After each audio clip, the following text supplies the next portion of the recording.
All right, ladies and gentlemen, welcome to another edition of All Angles Boxing and Combat Sports Channel. Today we have a special guest, Bobby Wombacher, the referee. He's been in every gun that you can imagine. We'll be able to ask him about what every gun is in a second here. Omar Batts is our production manager. We had a little talk last night. We're going to go talk to him also about what he experienced last night. Brittany, I know also that you also had an exciting evening in the fight world as well. So we'll go through and ask you as well, Caesar. And I don't know what you're up to, but I'm sure you probably had an exciting evening. I'm hoping. um, and Bobby, welcome to the show. The man that attracted me by every day always having something positive to say towards men, teaching our youth to grow up as men. That's how we do it. If we even have to do it virtually or what have you, but that's a real man right there when he's sits in behind that octagon and he's telling us how to be a man nowadays. So I appreciate you, Bobby. Thank you so much for joining us. Welcome to our show. Thanks for having me. Excited to be here. Right on. What we're going to do here, what we're going to do is we're going to go ahead and we're going to go to Omar real quick. And Omar can tell us about his evening. He was with the local fighter last night. Omar, take that away. Yeah. Last night, we were up in Ontario, California, for Red Boxing Promotions. We were there with Raul Lizarraga's team, and me as always behind the scenes. I'm there, just recording video and taking photos, and we witnessed another victory of his, 10-0, 10. This one was a stoppage, but from the corner, they threw in the towel. But yeah, it was an awesome night, man. It was great to see that, to see another victory of his. But yeah, Right on. Well, thanks for about it. being there. And I know you got some coverage for us and when we bring Raul onto Definitely. our show. And hopefully we'll be able to bring him on by next week. So thank you for all your hard work over there at that show. Brittany, tell us how your weekend was or how your evening was. All right. Sorry for any of the background noise, you guys. I got a full house. Got some friends and some family staying in town. Went to the Broncos game today, but Nice. I had a great weekend. Airtight Boxing and Ghost Town Promotions put on a fantastic night of boxing at the Stampede out here in Aurora, Colorado. I was able to announce the event for the evening. And I mean, it was a phenomenal card, man. There was some really great matches on there, really great main event, couple of girls fights, made some awesome connections. So hopefully I'll be announcing a little bit more for maybe some other promotions next year. But if you're following my ring announcer page and my Brawlin' Babes with Brittany page, I am putting out photos and reels and TikToks of the event so you can kind of get glimpses of it. Hopefully, for the November event that we put on, I can get with you guys and set me up a stream through the All Angles channel. That way, I can show you like behind the scenes, like what I do and go through before the event actually starts. Um, with the fighters and the promoters and the doctors and everybody, you know what I mean? And kind of get some background look of from the ring announcer side, how that works. So I would love to do that for the show. I'd love to do that for the fighters and the promoters and promotions, and maybe get the ball rolling on that. I know Steve is talking about a November card and a December card. So I'll keep you guys posted. That way you can make me little things that I can go live on for all angles. Oh, that'd be awesome. That'd be awesome. And hopefully by then, too, what we're going to have is we're going to be involved in our own streaming channel. Hopefully. Ooh, awesome. So we're working on that right now with a gentleman named Ray Santiago with Viva Live out of Miami. So that's going to be coming soon where we'll be able just to go automatically and it'll just go right to all angles and then everything else right from there. So you'll be able to broadcast from wherever you are. So that's going to be a big deal. We're like, all right, so it's exciting. It's going to happen. So we just got to work on that a little bit more.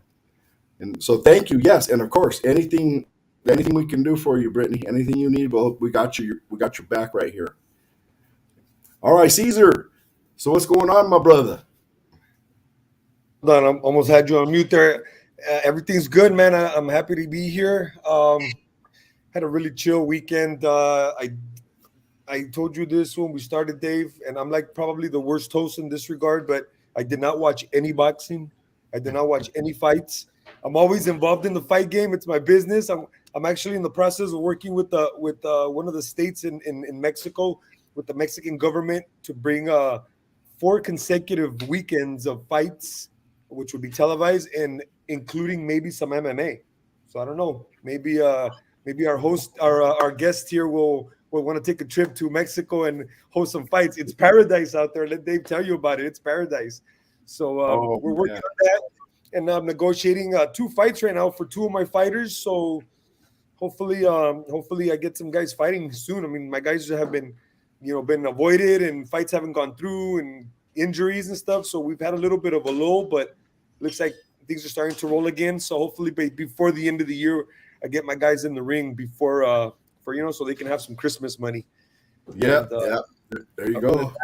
Other than that, just kind of watching football and relaxing, waiting to be on the show. Well, fantastic, man. Well, I'm guilty of not watching anything else last night other than just pretty much 2 fights, and they were local here in Ontario with Red Boxing. Like I said, there was we streamed Raul Lizarraga, Raleigh Raw, 10th knockout of his career, and so on and so forth. But let's get to Mr. Wombacher. How do you pronounce your last name, Bobby? Wombacher. Wombacher, because I'll tell you what, I will brutalize everybody's name like you wouldn't believe, even my own. Well, welcome, Mr. Wombacher. So I told everybody the way I saw you, or I came about you, is I've seen a lot of your motivational. You guys are busy working on your page, man. That is beautiful. It pops up. I've got to be one of the favorites because every day I open it up, it's right there right away, and what it does for me on a personal level. So, and I'm sure everybody else has their own about it. But what it does for me is it reminds me of, why are we here? What are we doing? And, and it's not only in the ring or in the octagon, it's in this world about how men are and how men should perform and be them lions and those wolves, So I want to tell you, for me, on my end, I appreciate all of your posts, man. They're very motivating to me, and knowing that you are in the business, now getting to get to know you, we would love to hear about how did you come about getting into the MMA or in the combat sports? Yeah, so 12 years ago, I was like everybody else. I was at it was long before that, but I was a super fan. I didn't miss a fight. I booked vacations around UFC cards back when the UFC did 4 cards a year, and it was a big deal. You'd get all your buddies around, barbecue, and it was just a hell of an event. I traveled all over with work, kept getting transferred around the country, and just kept watching. And one of my transfers landed me in Salt Lake City. And one of the things in my position is you can't have favorites because it creates conflicts of interest. But I do have a favorite, and that's Matt Hughes. I grew up in Taylorville, Illinois. He grew up in Hillsboro, Illinois, about 25 miles apart. So I knew all about Matt when we were in high school and all that stuff. So I got an opportunity to go train at Jeremy Horn's gym, which is he was Pat Miletich and Matt Hughes and all those guys. So that was a huge honor. And you go into a gym to train, and you're a fanboy first, and that's not always the best thing. But that was me. Like I was admiring his posters on the walls and his belts and all the stuff that Jeremy has, because Jeremy's a legend. He's done everything and anything. So and during my process of training and all of that stuff, I had an injury on my left shoulder blade, and I was out of action for 6 months. So I couldn't train, I couldn't grapple, I couldn't roll. And so I was like, damn, I just got into it. What can I do to stay involved in the sport? And I'd lived in Hollywood for a minute, and one of the days I had a flyer from Herb Dean's ref school on my windshield, and I kept it because I thought, oh, that's pretty cool, being an MMA guy. Well, I thought, well, shit, I can go do that. Anybody can ref. Good Lord, that's the easiest thing in the world. So I flew out, paid my huge entry fee into the class, fell on my face. And I was like, oh, shit. Now what am I going to do? That was plan B. Now we got to go to plan C. So I went back to Jeremy, and I'm like, look, I've got to – because during the testing process, one, I knew all the rules. You couldn't say anything to me about the fight game that I didn't know. But what I did not know, which I didn't think was as critical as it really is at the time, is I didn't know all the holds. I knew what they were, but I didn't know how to do them. And if I didn't know how to do them, I wouldn't be able to take them apart and protect a fighter. So I failed miserably. So I went back, and Jeremy set me up with DeMarcus Johnson. He used to fight in the UFC. And he and I just worked one-on-one. And we would do holds. He would put them on me, and then we would put them on and separate them. And so I got that down. Flew back, passed the test, started reffing. I've passed, I think, 11 more courses since then. That's how I got involved. And 6 months was up, and I was like, shit, this is pretty good, and I don't have to get punched in the face every day. Let's do it. Let's stay with it. And that's where I'm at 12 years later. Wow, congratulations, man. Way to follow that passion, and dig down deep. And 12 years later, I mean, look what you created, bro. That's pretty amazing. Real quick, don't mean to break into your story there, but you possibly know this gentleman that just popped up right next to you on the screen. That's Big Serge Estrada, Cutman, 3-time Cutman of the Year, Hall of Famer, combat, fourth, my bad. Next time there'll be a number 5. I know it will, man. But I know you guys know each other as well. Big Serge was talking about that earlier. How you doing, Big Serge? Your mic. There you go.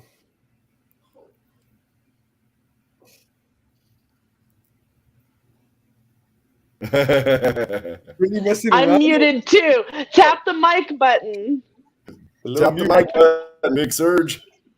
at the bottom of your screen, Serge. It should just pop right up. Hey, Bobby, really It's quick. not. How far did you get into grappling? Did you? You're a martial artist, I'm assuming.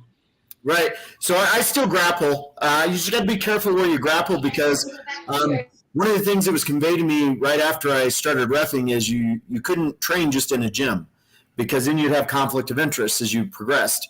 And back when you first started, it's no big deal because you're just doing regional or local stuff, and it's not that big of a deal. But now, as I do, I ref all over the world, literally, and so you got to really limit your conflicts.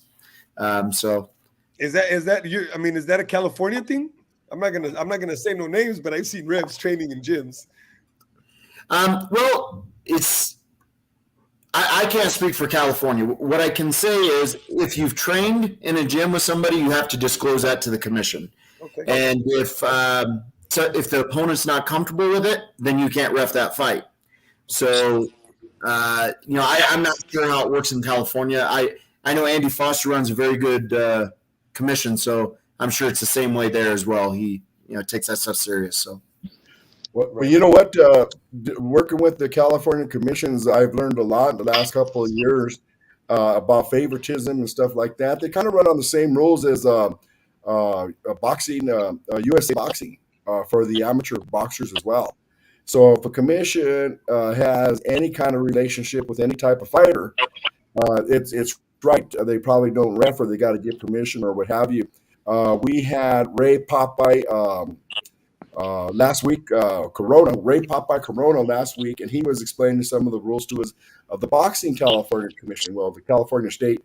And what he was saying that he couldn't, if there was a fighter on here, that he couldn't even be on our show with the fighter. So we now know that too. So anytime we bring any type of official on board, they're either competitors, or they work in another part of the business.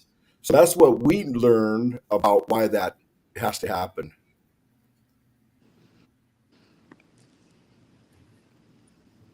Is that pretty much the way it is with your commission, Bobby? Well, I work with 29 commissions here stateside currently, Wow. and that they all vary. But that's a good rule of thumb is disengage from interactions with fighters that you may or may not be in there with. Uh-huh. It's a very small community, and it's very hard not to get to know the fighters. Like when I'm in the back, I talk to them, and we get a relationship. Whenever you spend any time in a cage with somebody, and you're there to protect them, whether they're on the right side of the coin or the wrong side of the coin, you form a relationship. And it's not easy to describe that relationship, but it's one where when you see them out, you're always checking on them. And like at the end of the fights, I'll go back in the back and I will talk to all the fighters that I was in there with, make sure they're okay, because it's more than what you see on the camera. They've got families, they got kids, they've got jobs. Some of them have jobs to go to the next day. So it's more about that relationship of making sure that they're okay, and that there's nothing you can do for them.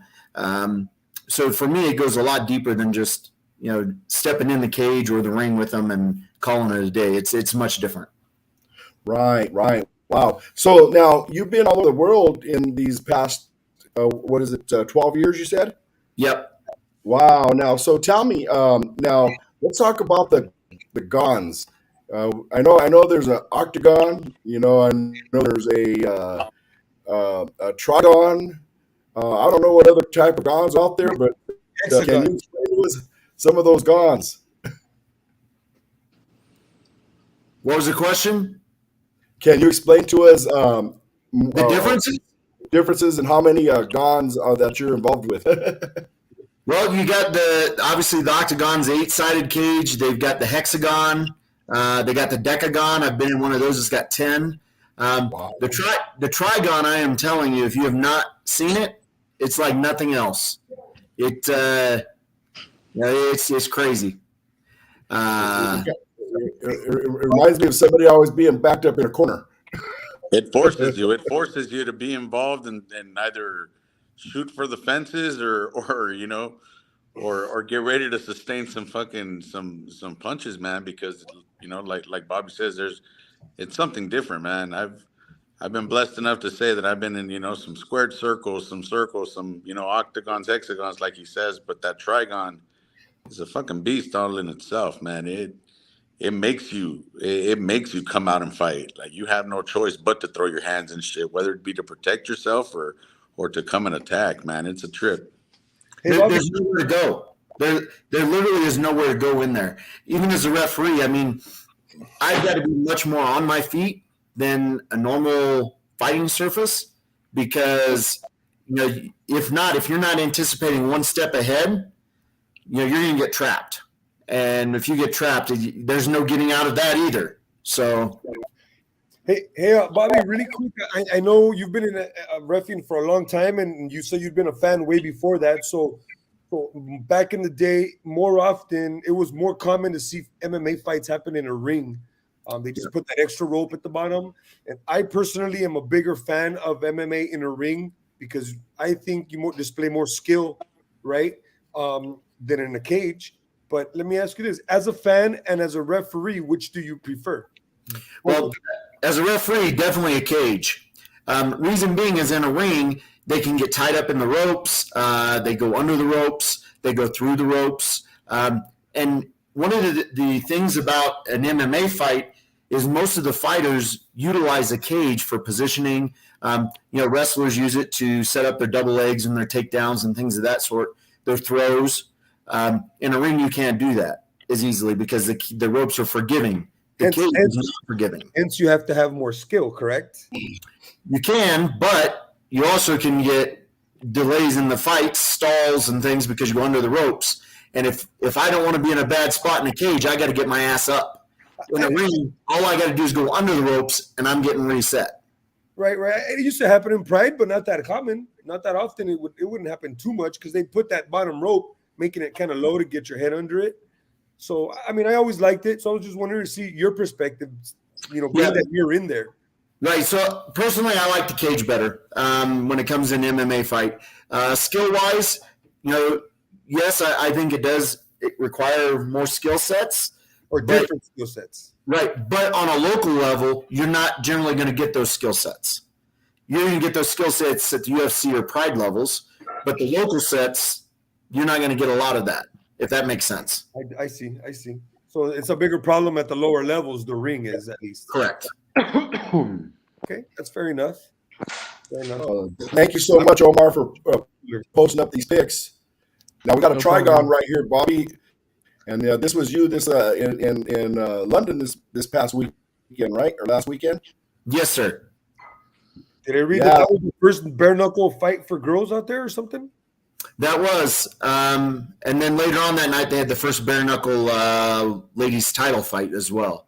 Man, that was awesome. The crowd, it's a different environment in London. In the States, there's a lot of booing, standing up, chants like that. In London, it was literally like you were at a soccer game. I mean, they were singing, chanting. It was awesome. The environment and the atmosphere was unbelievable. So if anybody gets an opportunity to go there and fight or work, I say jump on it because it is awesome.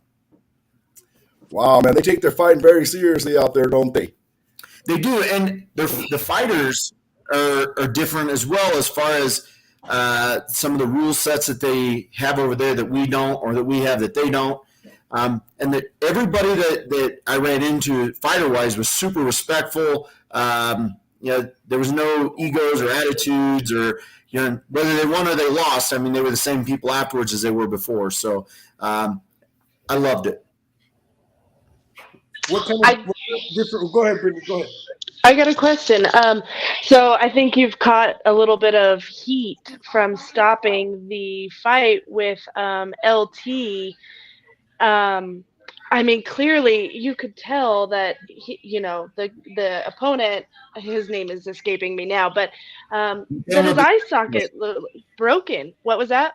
Nathaniel DeCastro. Yes, thank you, DeCastro. I kept wanting to say da, but it wasn't coming to me. But DeCastro, yeah, and you could tell that he likely broke his orbital socket. He's trying to say it was from an elbow, probably accidental if it was, but I didn't see. I've rewatched that. I didn't see any elbow hit. Can you explain why you stopped it and about your job that it is fighter safety in there, because you've gotten a lot of heat for that. It's not the only thing I catch heat for, right? So when I go into the cage or the ring, whatever, one of the things that I tell the fighters in the back is, I'm here for your safety. I don't care who wins or loses, and that's true. I don't care who wins or loses. I want them to be safe. And that's all that matters to me. And in this fight, DeCastro, out of his left eye, I believe it was the left eye, he got hit in the first round, and it started to swell up. Whenever something like that happens, obviously I keep a close eye on it. The doctor came up at the end of the first round, if you watch, and he's checking it, and I tell the doctor at that point he's fine. Like, it's starting to swell. I can see it's starting to swell, but we're not making any moves yet. Like, DeCastro was still in the fight. LT was still in the fight. I'm not going to let a doctor prematurely end a fight if it doesn't have to be. So this end of the second round, it got a little bit worse. And so I had the doctor check it again a little bit. By the end of the third round, I think it was the third round, it's all a blur now, Nathan could not see out of his left eye. That is a clear safety issue. You can't go into a fight look, the bare knuckle or MMA, anything's violent enough.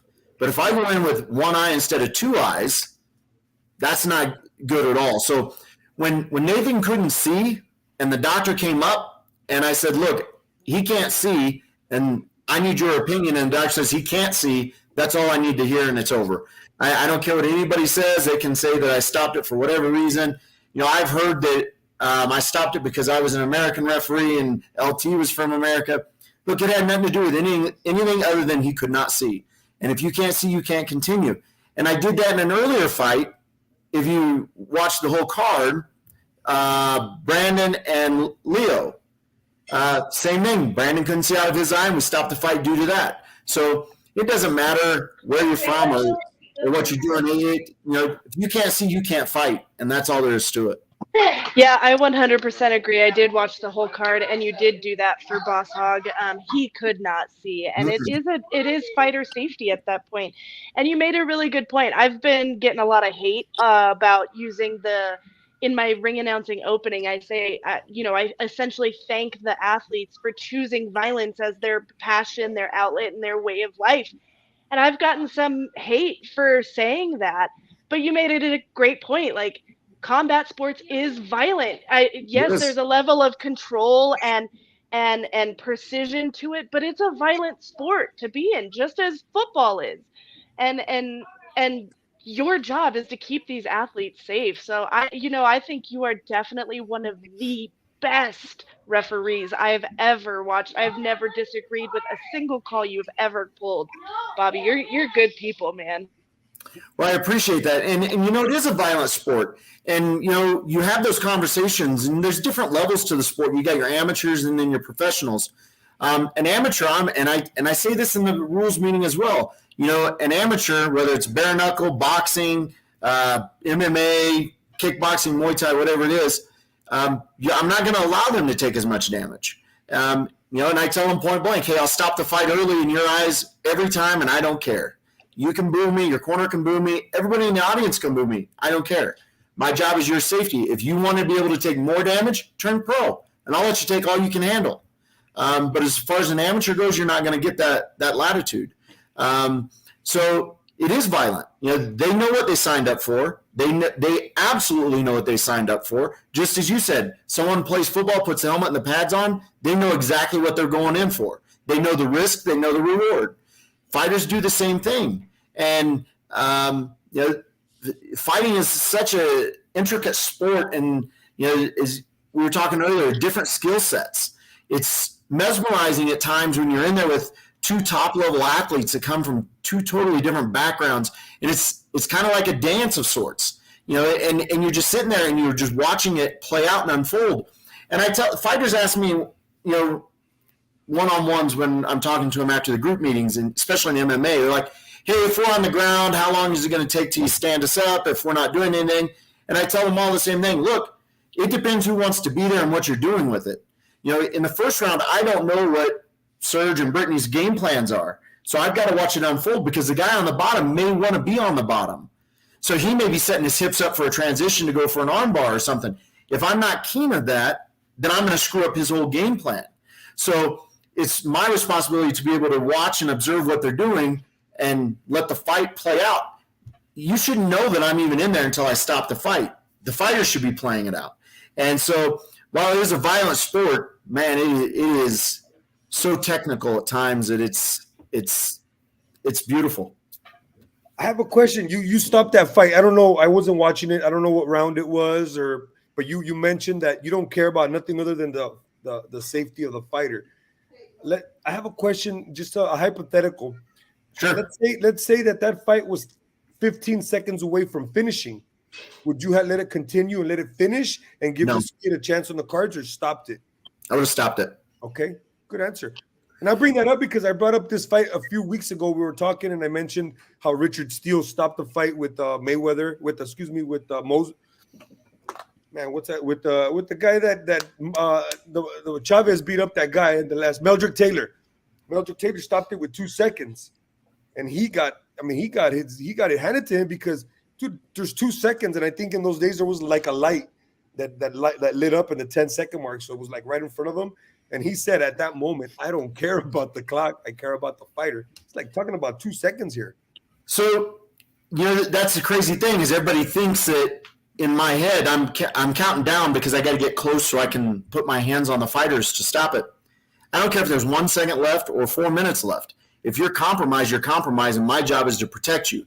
If I allow that to go 2 more seconds, what happens in those 2 seconds is on my shoulders, and I'm not willing to take that risk. I was just talking to somebody the other day, and we were talking about a fight I did. It was my very first UFC fight. It was in South Dakota, and I had reffed a local guy at the time. His name's Devin Clark. Very good friends with him and his father through our times in the cage. And he went on the Dana White came out to South Dakota and did looking for a fighter. I reffed it. Devin got signed, and then they announced they were going to bring that UFC fight into Sioux Falls. And Devin got signed. He was making his debut. That was my first UFC fight, and I got his fight. It was the very first fight on the card. And he's fighting Alex Nicholson. I'll never forget it for the rest of my life. I'd been in there so many times with Devin. And the first round was playing out, and Devin was winning. He was doing real good. There was a little blow at some point. Called time, all that good stuff. Towards the end of the first round, probably if you go back and watch it, it was probably about 4:45 gone. Alex turns the tables. 10 seconds turns. Devin gets caught against the cage and gets clipped. And his knees buckle and he goes down. He's out. For a brief second, I immediately stop it. There was 1 second left. I thought there was going to be a riot. I thought, like, the crowd is booing. And this is my first UFC fight. If you've never had 10,000 people booing you, it's pretty nerve-wracking. And I can imagine everybody on the TV was booing me too. I was the luxury of not being on TV. I didn't get to hear it. But that was crazy. And the thing is, I knew I made the right call. That was never a question. But the fans don't see it that way. That's their guy. And, and Devin in the ring, if you watch it back, him and his dad are talking to me, thanking me for stopping the fight. UFC was very pleased with the stoppage. But the fans weren't. And I could have easily let it go another second because on the scorecards, there's no way Devin doesn't win that round. But I stopped it, ended up being 1 second left, and that's how it ended. So, time doesn't matter for So you actually won up Richard Steele. I didn't need to. But it also set the stage because that was the biggest fight I'd ever done at that point as far as viewership. And once you're booed by that many people, you can go to any event and it doesn't matter at that point. You pop your cherry. What an experience. That sure is something else. I mean, as fans out there, you don't appreciate the refs. I think people look at refs as like, just like they look at anything else. He's got to uphold the rules. People do not like rules, and especially when they're sitting in the stands, not getting their nose broken, or their eye sockets busted, or their heads cut wide open, or their jaws busted, or losing teeth, or breaking a rib, or breaking a leg. So that's another purpose of why we have our show here, is because we like to bring it in from the inside view of the ring. All of us here have something to do in the boxing world. We are fans. I'm not going to put it that way. We are fans, but we're not only fans just bringing it from sitting from in front of your TV or in the stands. We've actually worked these businesses some way somehow, and I love the fact that I could bring somebody onto the show and they give us their view of what their sport is, whether it's combat boxing. Last week we had Kenny Hewer on board. And he's I call him the keeper of the Octagon because he's the gatekeeper. And it's amazing just to hear everybody else's perspective that's in the sport, and that's what I love to hear, and that's what I want people to learn, especially when they have kids going into these sports. Why do they idolize these type of sports? What are the pros and cons of these sports? Even though we have so many different jobs that we can have in these types of sports, other than just being the fighters.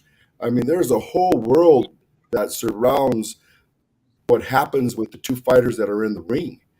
And this is where people, I think, need to, see what's going on, listen to what's going on, to appreciate every sport even more, because all the way from, the hard work, dedication, all the way to the knockouts, the 10 rounds, 12-round championship fight wins, 5-rounders, what have you.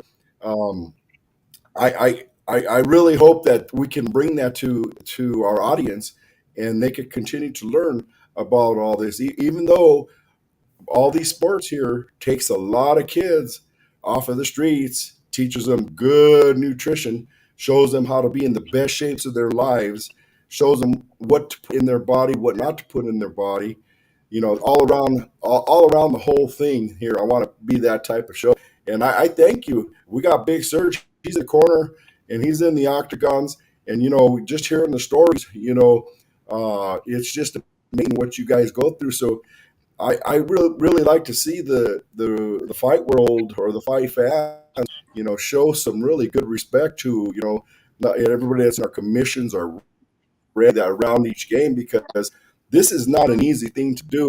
And being a ref is right there at that point, at that second, all the way down to the bottom line. Man, I commend you guys for that.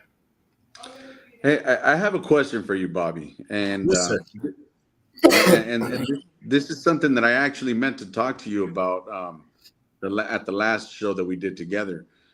I recently had, I had the opportunity of coming on board over on at Dean Herb Dean School. Okay. He asked me to come on board and kind of discuss a little bit about, what the cutman side of the house, and when it comes to inspectors, things that they should watch for. Obviously they're one of their roles is to observe the hand wraps, and just to kind of give my input on some of the topics that they're already discussing, maybe enlighten some of the students that are coming through there. Schools like him, like the one that he has and the one that John McCarthy has, to me, I think that there's no better instructor in life than actually having to go through the experience of doing it. When it comes to refereeing, how critical is having to go through a school versus actually just I guess hitting the ground and learning from your own mistakes and interacting with your colleagues? Because I know at MMA shows it's not just one ref for the most part. Usually you have a couple refs that rotate out. There's a lot of peer input from what I've noticed. They'll huddle up, in between rounds, or not in between rounds, but in between fights. And last night I had the pleasure of working Uriah Faber's A1 MMA show that they did here at Commerce Casino, and I kind of picked their brains a little bit, the guys that were there. But my question, I guess, to you is, how important is a school like that versus just experience? Like, obviously experience is the greatest thing to learn from, but is it necessary for a referee to go through a school like that to be successful in what they do? It's a great question. I think it's more important to have a mentor, somebody who has been in there and has experience. Some of those schools are expensive. Now, I've went to them and passed them and all that good stuff. But you'd said, life experiences. Unfortunately, in this game, you can't have a life experience, because if I get in there and screw it up, it could be someone's life. And that is not an experience that someone needs. So you've got to know what you're doing. And, it's did the chicken come first or did the egg? How do you get the experience? Because most commissions won't allow you to get in there until you have experience. Well, if a commission's not going to give you the experience, how do you get it? So one of the ways that I mentor people is, obviously I go through everything, help them, but I encourage them to go to local gyms and ref the sparring sessions, because that's going to give them an opportunity to kind of get the pace, the feel of the pace, positioning. Positioning is key in any fight, because if you're not in the right position, you're going to miss something. So you get in the gym where they're sparring, and it just gives you that experience, I guess, of sorts. But going to the school is important. If you go, there's some that are not as good as others, and I'm not going to pinpoint those. But it's valuable to go to those, because, like for Herbs, there's a lot of practical knowledge, a lot of hands-on experience, a lot of real world scenarios, and you don't get that in the cage. Like if you go into the cage without it, bad things are going to happen. And unfortunately, it's not me that pays the price. It's the two guys that I'm trying to protect, or two ladies. So I would encourage anybody, and I'm going to be starting my school soon, but I encourage anybody to go to a school, learn from somebody who is experienced and is knowledgeable. Don't go to a school or go to a class where, people, whatever. You want someone like a Herb Dean, a John McCarthy, a Kevin McDonald, somebody like that that's got a lot of experience that you're going to learn. You can't simulate that when you get in the cage.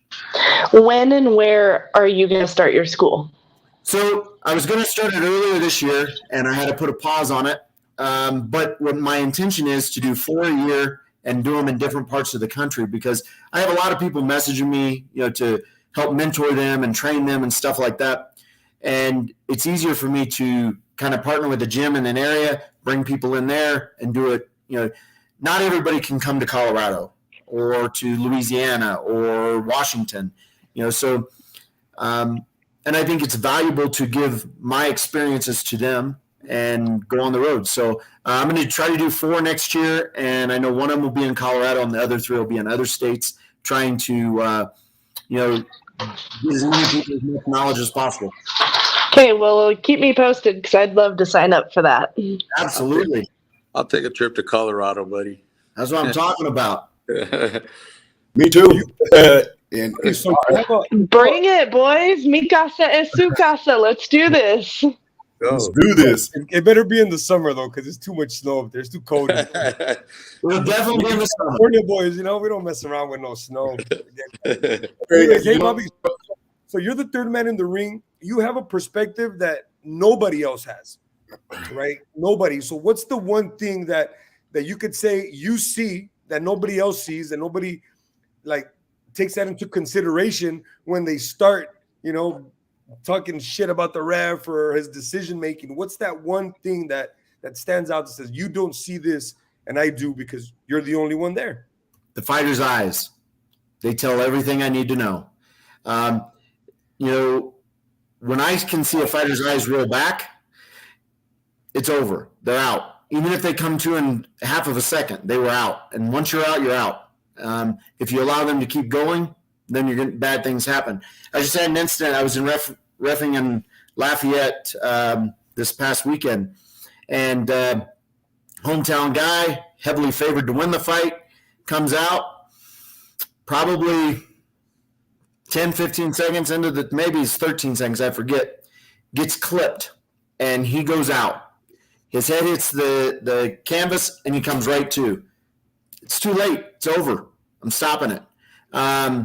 So I stopped it, and everybody, I thought the place was going to throw a riot on me. Actually, I had an officer offer to escort me out afterwards, but it was bad. But the reality is, and his coach was the worst. I get that coaches are very passionate, and they are very emotionally charged, and if they're not, they shouldn't be coaching. Like that's the reality.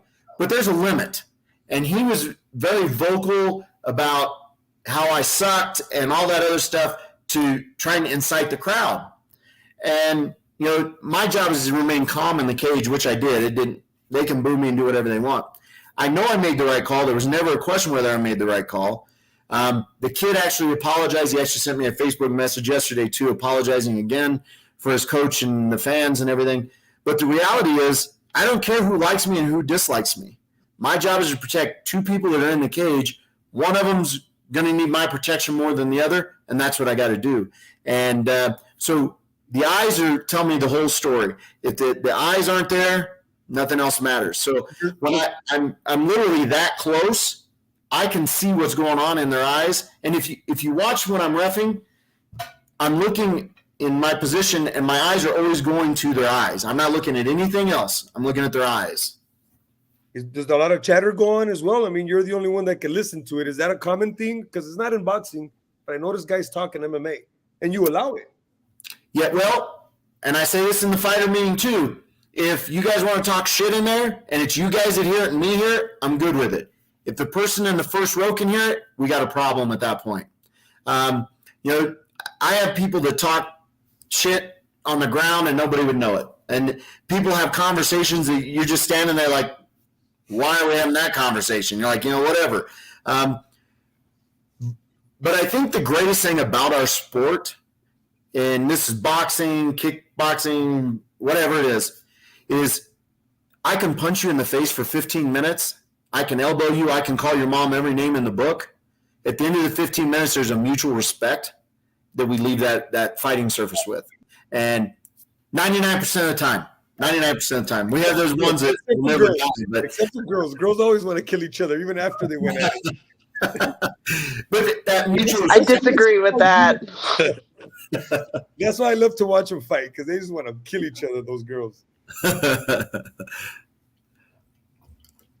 I'll tell you what, Brittany, with what you've got going on out there, I'm sure you and Bobby cross paths all the time. I think at one point, maybe next spring, we all need to go ahead and make that commitment and take a trip out there. Maybe I'll take one of my boxers out there, and we'll get them on an airtight match, and maybe we could go and visit you, Bobby. Come and visit us wherever we're at or wherever. But we would love to meet you in person, get some footage with you in person, and especially get your take of what's going on lately. After the first of the year, or what have you. But let me ask you this question: do you remember? I know you won't never name any names of the fighters. Do you remember any particular conversation you heard that was so oddball that you remember? What are you talking about here? Yeah, I had one guy on the bottom. He was getting elbowed, and in between every elbow, they were talking about dinner reservations for the night.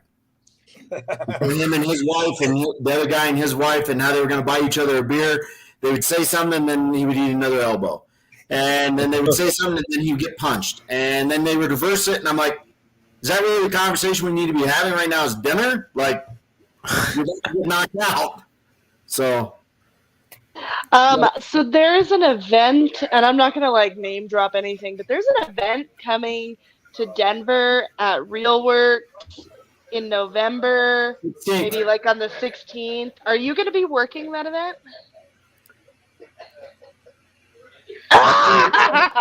Yeah. Okay. Will I maybe see you at the event? You will definitely see me there. Cool. Right on. I'll be there. It's going to be my birthday gift to myself. So that's exciting. All right. That sounds good. Well, you know what? There's something that we haven't done today, and let me go through some of these. We have a lot of people who come through today, so we want to shout them out. Martinez, Paco Perez. Paco was just in our gym with Cindy Amador.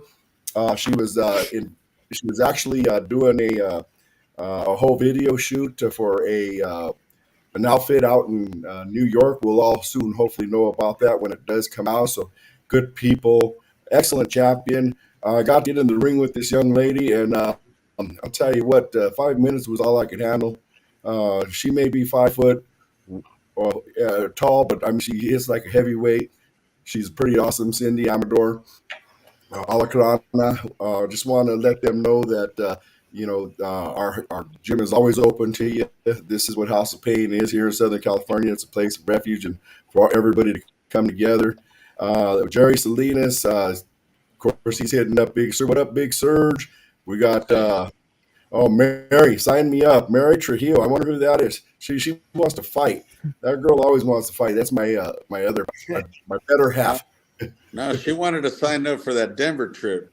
That's when she she wants to sign up for the referee class. That's what she wants to sign up for. Okay. I don't know, man. If I know her, she wants to take her leg off and beat me with it. No, Mary could do all 3 if she wants. She could do all 3. Yeah, she can go anywhere she wants. So we got Roca Sports. Shout out to Roca Sports. We throw a banner up for those guys Monday nights. Unfortunately, I'm able to join it because we're running our mentorship, from 6 p.m. to pretty much 10 p.m. Monday through Thursday. David Gonzalez Quinones is watching. Thank you. Cindy Amador is watching. Thank you, Cindy. What's up, Louis? How you doing, brother? Appreciate you. The boss man, Steve Ness, is watching. He says, "Yo, how you doing there, boss man?" We got Rage NG is watching. Uh, we've got a lot of people that are all on board. So if I don't catch everybody, we've got Gregory Towns, Jerry Salinas, as you see. Okay, we're repeating some of them, but welcome everybody, and I sure hope you're enjoying this type of angles that we're bringing you from inside of the fight world. Again, Bobby Wombacher, he's got a lot of experience, 12 years. It's just incredible to hear the experience that you have, Bobby. Tell us, what do you have going on for the future, for the near future here, and what can we expect to see from you coming in the coming? I've got every weekend through December right now. I've got stuff going on, so some of it I can't disclose just yet. But next weekend I'll be in Louisiana again, New Orleans. So I'm excited to go back down there. Yeah, it's I got some overseas stuff that I'll be announcing soon, and yeah, I'm excited. Hey, Bobby, we had referee Ray Corona here a few weeks ago, and he mentioned, and now after he mentioned it, I'm pretty sure I know the answer that you're going to give me, but I want to see what you say. But he mentioned that before fights are like, they'll give him the fight a couple of weeks ahead of time, and he studies these fighters, and he studies the styles, and he studies that so that when he refs the fights, he's aware of the style, and he doesn't go in there and mess up a guy that fights in the inside, keep breaking him up or something. Does that happen in MMA as well? You guys study the fighters? I do. Some people don't, probably, but I think it's important to know what you're going in there with. Now, the commission is the ones that kind of make them do it. Not that they make them do it, but the commission is kind of who pushes it on them. Do any other commissions do that? No. Interesting. And typically, you won't know who you're reffing until the night of the fights, due to conflict of interest. Unless it's a major fight or whatever, they don't want you to know who you're fighting just in case you run into somebody. You just gotta stay neutral. Just like if someone asks me, "Hey, you reffing my fight?" I'm not lying to them if I tell them I don't know. Like, I don't know. So how do you feel about that? Because Ray said that they get the matchups ahead of time so that they can study these matchups and do a better job reffing. I mean, do you think that's? I mean, you're playing devil's advocate, but what do you think about the other side? I think it can create a lot of problems if you know who you're reffing. And in all fairness, I don't need to study someone's tape to ref them if I know what I'm doing. A fighter needs to study the other fighter's tape because they got to plan a strategy. My only strategy is to keep them safe and stay in a good position, because whatever happens is going to happen. If they fight on the inside, whether they fight on the outside, if I'm not in position, it doesn't matter. But if I'm in position and I know what I'm doing, then the fight can go anywhere, and the fighters know that I've got, their safety. Now, the one thing that I do like to find out once I find out who I'm fighting or who I'm reffing is what's their background. Is it jiu-jitsu? Is it boxing? Is it Muay Thai? Because that's going to lend me to where their mindset probably is going to be as far as where the fight's going to take place. Someone who's got a strong jiu-jitsu, black belt in jiu-jitsu, they're probably very comfortable on their back. So I want to make sure that I'm giving them every opportunity to work from their back and not standing it up because there's not activity. So those things play into it, but I don't think it's as valuable for me to know who I'm reffing in advance as it is a fighter to know who they're fighting so they can study it, if that makes sense. That would make an interesting debate, absolutely, I think, because I see both sides, the good of both sides, but now that you mention it, I can also see the negatives on each side as well. So that'd be a great debate, absolutely. Here's the reality, and I'm not saying this happens, but potentially what could happen is if I know that Brittany's fighting Big Surge, and then you call me and say, "Hey, I'll pay you $10,000, make sure Surge wins it," then I'm compromised. You don't have to know them for that to happen. But they don't know. They don't have to. If they know who I'm reffing, they can contact me. If they don't know who's reffing that fight, they can't contact a ref to try to do anything. Right. I get you. Wow. Okay. Yeah. I get you. Wow, that's some good input right there, man. I got a question from our brother Paco Perez. Should fighters be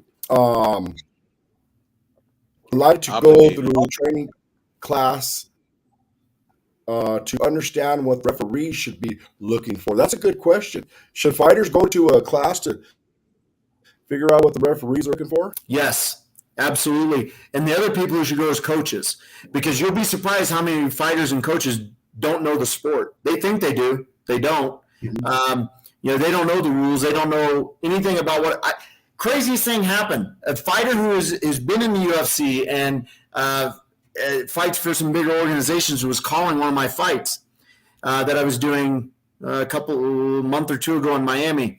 And one of the things I tell them in MMA is, look, the first rule is you can't grab the cage. Like, you can't do it. So I tell the fighters, if you grab the cage and would have ended up on your ass, I'll take a point immediately. We're not having a conversation, because I can't recreate that position for the fighter. Like, that's detrimental. Last round, I think there's like 7 seconds in the fight. Guy goes for a double leg. He reaches back, grabs the cage, ends up on his feet. I call time, take a point. Crowd's going crazy at this point. 7 seconds. And you can hear the commentator, that ref doesn't know what he's doing. He shouldn't have taken a point. If he would have known what the rules were, he would know exactly where I was taking a point. And he's fought in the UFC. So ends up happening, it ends up in a draw because I took the point. The guy who grabbed the cage ended up going from winning to a draw, but that's not my problem either. But to answer the question, fighters and coaches absolutely should come to that. Commentators, they should absolutely come to that. There's so much to learn from it, because a commentator, is reaching everybody. I'm not talking on the broadcast, but if a commentator doesn't know what they're doing and they're giving fans bad advice, the fans learn that bad advice and they apply it at the next fight, the next fight, and the next fight, and the next fight. So I think absolutely they should. All of a sudden they know everything. Yeah. That's great. Yeah, that was a great question. That was a great answer. There's a lot of things that could still be worked on, in our sports. We're still evolving. So I think that in the future should definitely be something where, maybe we'll start sending the fans to these classes. Teach them how to be real fans. Let them get in there a little bit and feel a little bit of something, But, listen up, guys, we're coming through to the end here. What we wanted to do is, here we go. We got this. Yesterday, when Dillashaw fought Sterling, Jay said that he talked to the ref in the back before the fight and told him that his shoulder was dislocated 20 times during training camp, and told him not to stop the fight if it was dislocated during the fight. What is your thoughts? It doesn't matter what a fighter tells me. I've had fighters say, don't stop it until I die. Sorry, I'm not going to do that either. If his arm gets dislocated and it's noticeably dislocated, I'd stop the fight. I don't care if it's a title fight. I don't care if it's first fight. I don't care if it's a local fight. I don't care if it's a $5 billion fight. Once they're compromised, they're compromised. Just like if a fighter, tells me that their hand's broke, I'm stopping the fight. And their hands get broke all the time. So, and I tell fighters, hey, if you make me aware of an injury, then I've got to do something about it. If I don't know about it and I can't see it, then I can't act on it. But once you make me aware of it, then I'm obligated to do something. Yeah, I was gonna say he should stay quiet, because if it happens during the fight, he could try to play the part. Right. You're gonna be looking out for it. So he was better off staying quiet, I think. Yeah, because then Mark wouldn't have even known anything was up, or I think Mark reffed that fight. Because once you tell us, now we're watching for it. Yeah. Wow. Yeah. Well, listen. A couple other people jumped on board. Chantal Quintar, daughter-in-law from Colorado. My son Dominic. Hello, be blessed. Love you guys. Donnie Giron jumped on. They're watching. I know Paul Banky. He was up here watching. We got to get Paul Banky on board. He is box spam. This guy, I don't know how this guy does it, because sometimes he'll be in 2 or 3 places at the same time. I mean, you'll see him at Commerce Casino the next day. 20 minutes later, he's at Red. He's over at Red. What is it? Red Box. The fighting at Red Box or whatever that is. But want to say what's up to Box Spam. Okay, here's the one that Jerry Salinas said, and these are pictures of that fight.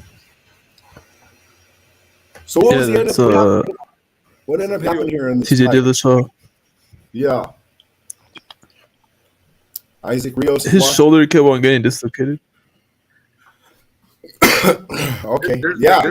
there's rumors going out now. There's rumors going out now that I guess TJ's career's done. But what do you think about that, Bobby? That his career's done? Yeah, they're saying that he's ready to retire. He should retire. It's a done deal. He'll never be the same again after this type of shoulder injury. I mean, I beg to differ with that. You know, I know him, and I think he still has a lot of fight in him. You know, yeah, there's injuries are gonna happen and stuff, but I don't think this is a career-ending injury per se. You know what, Serge? You know what though? When it comes to shoulders and fighting, it can be career ending because those things take forever to heal. I know I've had both shoulders injured, and years ago and to this day I have trouble with them. So I can imagine if somebody like him continues to train, never really lets it heal, I could see it becoming a problem because shoulders are no joke. Shoulders are no joke. The older I get, the more I'm starting to realize it. I can't even go like this. Ugh, it hurts. Yeah, I guess I would want to know like what a doctor's diagnosed it with. Like, why is it dislocating so much? Because I've had fighters where they've dislocated their shoulder. I don't really know it, and then they'll go to the corner and their coaches reset it and they're good to go and they finish the fight. Obviously, there's something else going on with Dillashaw if he had it dislocated 20 times in training camp and then twice in that fight alone. I would say there's something wrong with the shoulder, and maybe the doctor says, "Hey, you can't fix it" or whatever. I don't know, but it would suck because I think he's got a lot to offer. I think he's got a lot to prove after his PED stuff. So I think I would hope to see him again because I think he's a good fighter. So I saw our host wheels spinning. He must be thinking of something, right? Where did he go? He got booted. Hey, He's got that bad Wi-Fi. Brittany, you're the de facto host. Oh, all right, right on. So my next question for you would be, what thus far out of your career, whether it be UFC, bare knuckle, any of the MMA organizations you've worked for, is there a specific fight that sticks out to you as like your favorite fight to have refed, or your favorite fighters you have refed, anything like that? Or are you even allowed to answer questions like that? The favorite fight, I'm curious about that. Yeah, I'm not able to say anything about favorite fighters because that's conflict.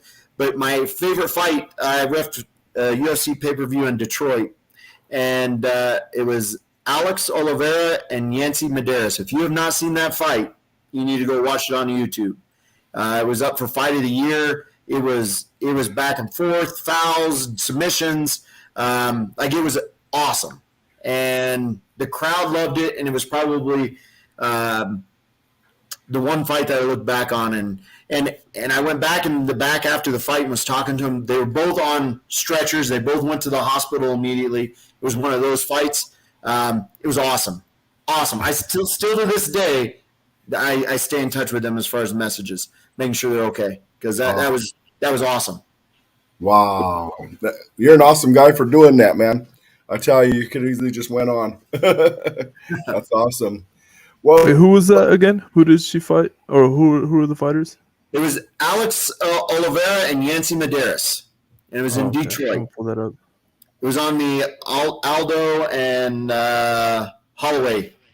Hey, Bobby, right. Are you recognized a lot? Like when you're going to the mall or the store, do people recognize you, shake your hand, stuff like that, like a celebrity style?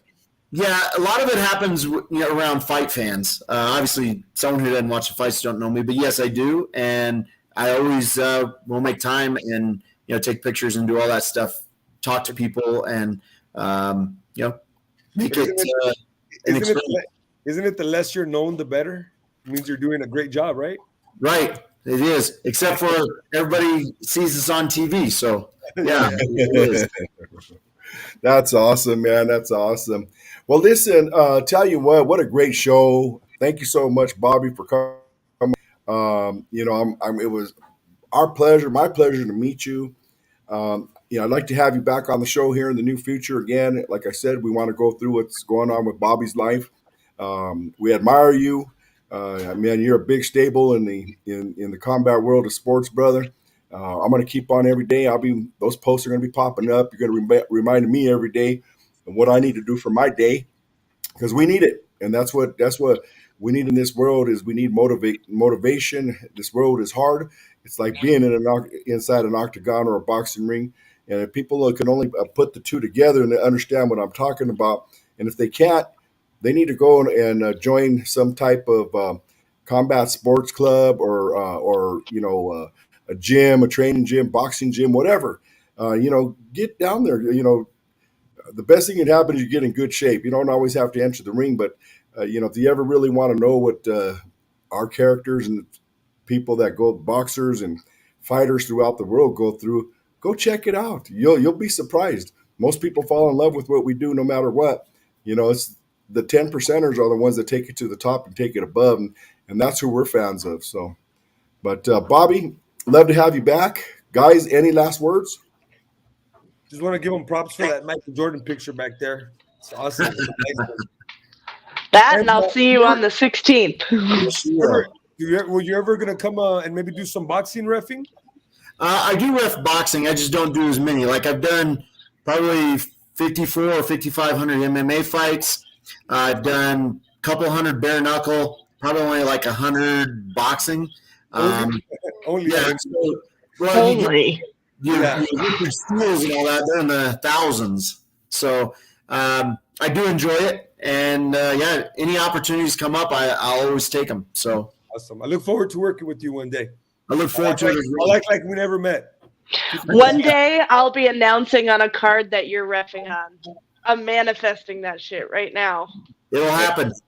Hopefully one day I'll be working cuts, on the same show as you, maybe in a Trigon. I don't know.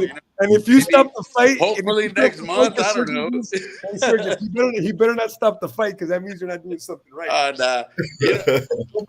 will say this. I've worked with Bobby, and just like he always says, I always say fighter safety is always first. We do what we do to make sure that the fighter is safe and can compete to the highest level of their ability. And to be honest, like I said, I've worked with him, and he's one of my favorite refs, man, because he knows my background. He knows what I'm capable of doing. And he also knows when I don't want to fuck with that injury, and for the most part, I'll work injuries. We had a fighter that I was working the corner. I think it was a separated shoulder at that too, if I'm not mistaken, or a clavicle. Something happened, and he looked at me. I looked at him like, and yeah, at that point, like I said, we're there for the fighters, man. And like I said, that's right. Yes, Yeah. sir. So he doesn't just speak it. I've lived with it. I've lived the situations with him, and he is a guy that he's always about the fighter, and like I said, to me, I look forward to seeing you again next month, hopefully, brother. Absolutely. Well, I look forward to having you on the show, and also going back and visiting you in Colorado. Yeah, I'll come on anytime. Like, you just let me know, and if I'm available, I usually have my computer no matter where I'm at in the country. So I love talking sports, love talking with like-minded people. I love what we do. I want to say one more thing. I want to say, big good luck and good fortune to Sergio and Anderson and the team. We got a big fight coming up next week. Hopefully we get you on the show next week with some good news, right? Absolutely, man. Absolutely. Anderson's looking at going up against Jake Paul, who, a lot of people, give him hate. Oh, he's nothing. You got to give respect where it's due. Any fighter that is ready to step into a cage, ring, circle, square, triangle, whatever the fuck it is. Anyone's willing to throw hands against another individual, it is what it is. It's nothing but a respectful situation, because they train hard for it. And again, Jake Paul, influencer, Anderson Silva, fucking MMA legend. People see it as so lopsided. No, you got a young, hungry kid that's ready to prove a fucking point, and you have a legend that's also ready to prove a point that he's not done yet. So it's a fight, man. It is what it is, and We trained hard for it. Anderson trained very hard for it. This isn't something that we're just gonna go there so he can fucking lay down and take a paycheck. Nah, man, this man is a fighter at heart, and I admire his tenacity and his resiliency. And he's going in there to win a fight. So, God willing, we'll be back on here next week, and I have some good news.